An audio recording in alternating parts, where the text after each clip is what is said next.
আজকে আমি শেখাবো কুটনির ভুঁড়ি লম্বা।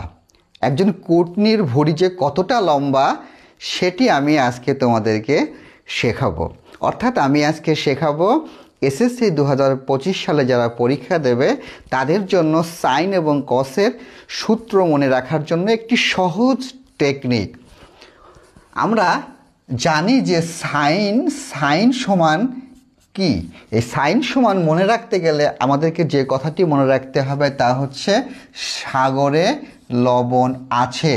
অর্থাৎ সাইন, এই সাগর মানে হচ্ছে সাইন, লবণ মানে হচ্ছে লম্ব, আর আছে মানে হচ্ছে অতিভুজ।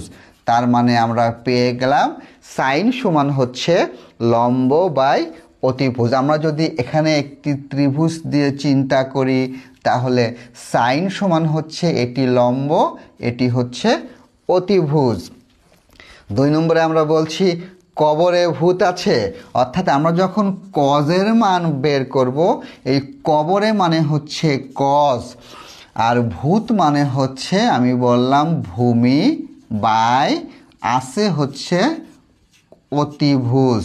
তার মানে কোসেক সমান আমরা বলবো এই ভূমি বাই অতিভুজ। অর্থাৎ কোসেক থিটা সমান আমরা বলবো ভূমি বাই অতিভুজ। খুব সহজ। এরপরে আমরা বলবো ট্যান। এই ট্যান যখন করব, ট্যান মানে আমরা মনে রাখবো টেরা লম্বা ভূত, টেরা লম্বা ভূত। অর্থাৎ টেরা হচ্ছে ট্যান, লম্বা হচ্ছে লম্ব, ভূত হচ্ছে ভূমি। অর্থাৎ ট্যান থিটা সমান হচ্ছে লম্ব বাই ভূমি। এরপরে এই যে কনসেপ্টগুলো করলাম এটা মনে রাখার জন্য আমরা বলবো কনসেপ্টটি অনেক লম্বা। অর্থাৎ আমরা যখন কোসেক সমান বের করব, এই কনসেপ্টটি মানে হচ্ছে কোসেক, কোসেক সমান হচ্ছে অতিভুজ বাই লম্ব।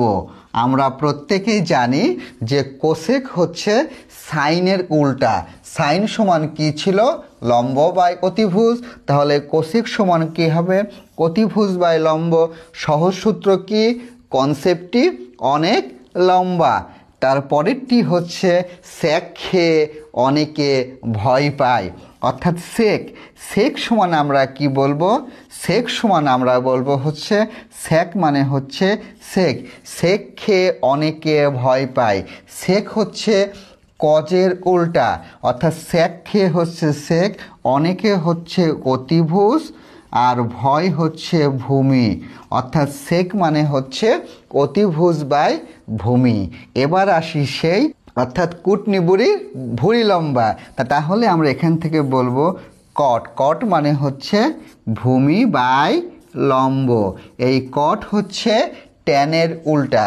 ট্যান যদি লম্ব বাই ভূমি হয় তাহলে কট হবে হচ্ছে ভূমি বাই লম্ব। অর্থাৎ এটি হচ্ছে ভূমি। আমি যদি এই কোণটাকে, এটা 90 ডিগ্রি হয়, এই কোণকে নিয়ে কাজ করি তাহলে এটা হচ্ছে ভূমি, এটি হচ্ছে লম্ব। ধন্যবাদ সবাইকে।